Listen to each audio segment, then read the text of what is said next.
फातिमा की रानी माँ, प्रभु यीशु की माँ, आसरा तू ही है माँ।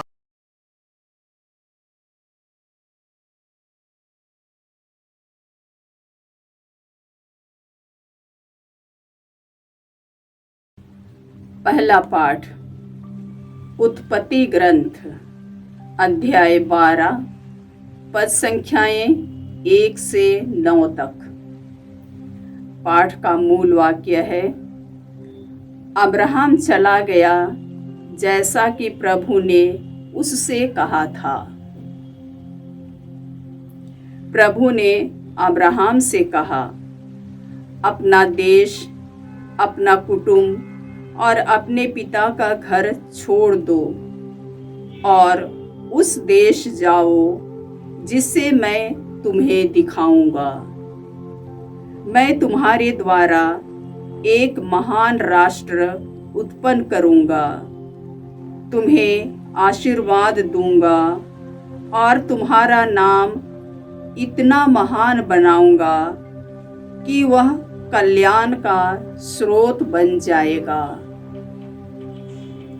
जो तुम्हें आशीर्वाद देते हैं, मैं उन्हें आशीर्वाद दूंगा। जो तुम्हें शाप देते हैं, मैं उन्हें शाप दूंगा। तुम्हारे द्वारा पृथ्वी भर के वंश आशीर्वाद प्राप्त करेंगे। तब अब्राहम चला गया जैसा कि प्रभु ने उससे कहा था, और लोत उसके साथ गया। जब अब्राहम हारान छोड़कर चला गया तो उसकी अवस्था 75 वर्ष की थी। अब्राहम अपनी पत्नी साराय तथा अपने भतीजे लोत को अपने साथ ले गया और उनके द्वारा संचित समस्त संपत्ति तथा उन सब लोगों को भी जो उन्हें हारान में मिल गए थे। वे कानान देश चले गए। वहां पहुंचकर अब्राहम ने सिखेम नगर तक, मोर के बलूत तक उस देश को पार किया। उस समय कानानी उस देश में निवास करते थे। प्रभु ने अब्राहम को दर्शन देकर कहा, मैं यह देश तुम्हारे वंशजों को प्रदान करूंगा। अब्राहम ने वहां प्रभु के लिए, जिसने उसे दर्शन दिए थे, एक वेदी बनाई। उसने वहां से बेतेल के पूर्व के पहाड़ी प्रदेश जाकर पड़ाव डाला। उसके पश्चिम में बेतेल और पूर्व में आय था। उसने वहां प्रभु के लिए एक वेदी बनाई और प्रभु का नाम लेकर प्रार्थना की। इसके बाद अब्राहम जगह जगह पड़ाव डालते हुए नेगेब की ओर आगे बढ़ा। प्रभु की वाणी। ईश्वर को धन्यवाद। भजन अनुवाक्य। धन्य है वह राष्ट्र जिससे प्रभु ने अपनी प्रजा बना लिया है। धन्य है वह राष्ट्र जिससे प्रभु ने अपनी प्रजा बना लिया है। धन्य है वे लोग जिनका ईश्वर प्रभु है, जिन्हें प्रभु ने अपनी प्रजा बना लिया है। प्रभु आकाश के ऊपर से दृष्टि डालता और सभी मनुष्यों को देखता रहता है। अनुवाक्य। धन्य है वह राष्ट्र जिससे प्रभु ने अपनी प्रजा बना लिया है। धन्य है वह राष्ट्र जिससे प्रभु ने अपनी प्रजा बना लिया है। प्रभु की कृपा दृष्टि उसके भक्तों पर बनी रहती है, उन पर जो उसके प्रेम से यह आशा करते हैं कि वह उन्हें मृत्यु से बचाएगा और अकाल के समय उनका पोषण करेगा। अनुवाक्य: धन्य है वह राष्ट्र जिससे प्रभु ने अपनी प्रजा बना लिया है। धन्य है वह राष्ट्र जिसे प्रभु ने अपनी प्रजा बना लिया है। हम प्रभु की राह देखते रहते हैं, वही हमारा उद्धारक और रक्षक है। हे प्रभु, तेरा प्रेम हम पर बना रहे, तुझ पर ही हमारा भरोसा है। अनुवाक्य: धन्य है वह राष्ट्र जिसे प्रभु ने अपनी प्रजा बना लिया है। धन्य है वह राष्ट्र जिससे प्रभु ने अपनी प्रजा बना लिया है। जय घोष। हालेलुया। ईश्वर का वचन जीवंत और सशक्त है। वह हमारी आत्मा के अंतर्तन तक पहुंच जाता है। हालेलुया। प्रभु आप लोगों के साथ हो और आपकी आत्मा के साथ। संत मत्ती के अनुसार पवित्र सुसमाचार। हे प्रभु, तेरी महिमा हो। अध्याय 7 और संख्याएं 1 से 5 तक। प्रभु यीशु ने अपने शिष्यों से कहा, दोष नहीं लगाओ जिससे तुम पर भी दोष न लगाया जाए, क्योंकि जिस प्रकार तुम दोष लगाते हो उसी प्रकार तुम पर भी दोष लगाया जाएगा, और जिस नाप से तुम नापते हो उसी से तुम्हारे लिए भी नापा जाएगा। जब तुम्हें अपनी ही आंख की धरन का पता नहीं तो तुम अपने भाई की आंख का तिनका क्यों देखते हो? जब तुम्हारी ही आंख में धरन है तो तुम अपने भाई से कैसे कह सकते हो, मैं तुम्हारी आंख का तिनका निकाल दूं? रे ढोंगी, पहले अपनी ही आंख की धरन निकालो, तभी अपने भाई की आंख का तिनका निकालने के लिए अच्छी तरह देख सकोगे। प्रभु का सुसमाचार। हे क्रिस्त, तेरी स्तुति हो। जय यीशु क्रिस्त में प्रिय भाई और बहनों, आज का पहला पाठ उत्पत्ति ग्रंथ अध्याय 12 और संख्याएं 1 से 9 तक से हैं। इसमें हमने सुना कि ईश्वर के पास एक योजना है और उस योजना के तहत ईश्वर ने अब्राम नामक एक व्यक्ति को बुलाया, उसको अलग कर दिया। ईश्वर का कहना था अब्राम से, जो 75 वर्ष का था, अपने देश को छोड़ दो, अपने कुटुंब को छोड़ दो और अपने पिता के घर को भी छोड़ दो, और जहाँ मैं ले जाता हूँ वहाँ चलना है। ईश्वर का कहना है अपना देश, अपना कुटुंब और अपने पिता का घर छोड़ दो और उस देश जाओ जिसे मैं तुम्हें दिखाऊंगा। ईश्वर जो देश दिखाएगा उस देश जाना है।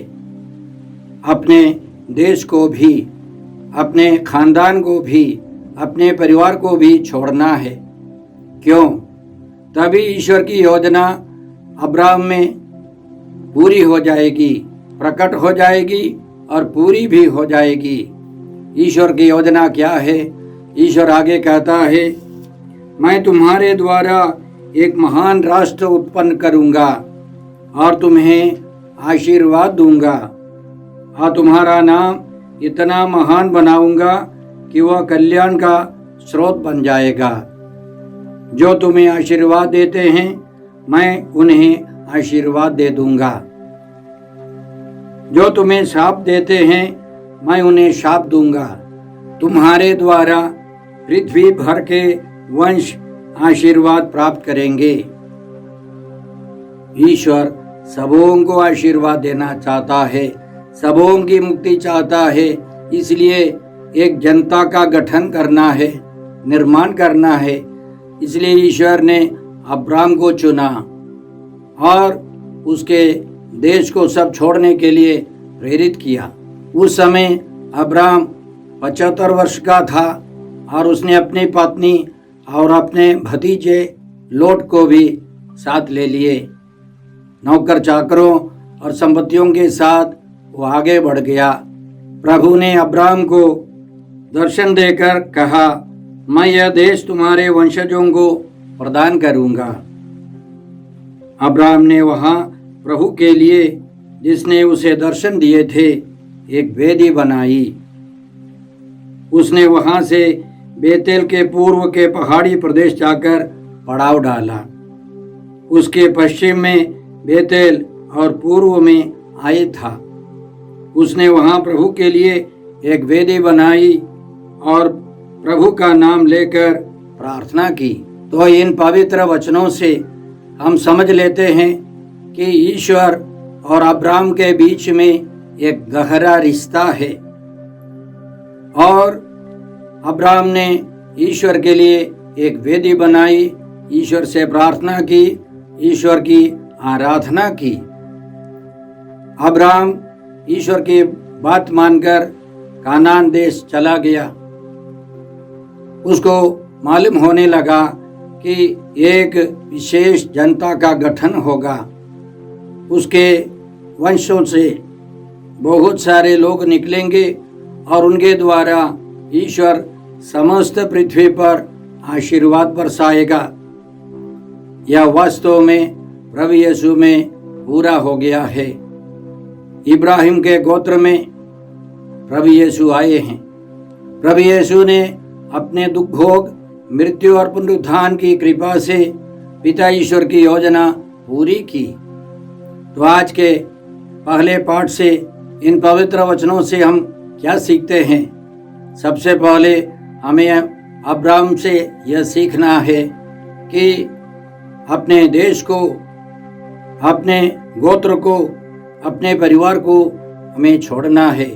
ईश्वर के लिए हमें विशेष कार्य करना है। हम देखते हैं कि भोजन के लिए, अच्छे जीवन के लिए, अच्छी आमदनी के लिए लोग एक जगह से दूसरी जगह और वहाँ से तीसरे स्थान तक पहुँच जाते हैं। लोग घूमते रहते हैं। यह माइग्रेशन या दूसरे स्थान की ओर जाना एक प्रवृत्ति होती है। अक्सर यह भोजन के लिए, उन्नत जीवन के लिए, इस दुनिया से सीमित कार्यक्रमों के लिए। लेकिन ईश्वर जो बुला कर ले जाता है वह स्वर्ग राज्य के लिए है, ईश्वर के राज्य की स्थापना के लिए है। तो हम देखते हैं कई लोग एक जगह से शिक्षा पाकर शहर आ जाते हैं, वहाँ से उनके बाल बच्चे और उन्नत शहर, बड़े बड़े नगरों में जाते।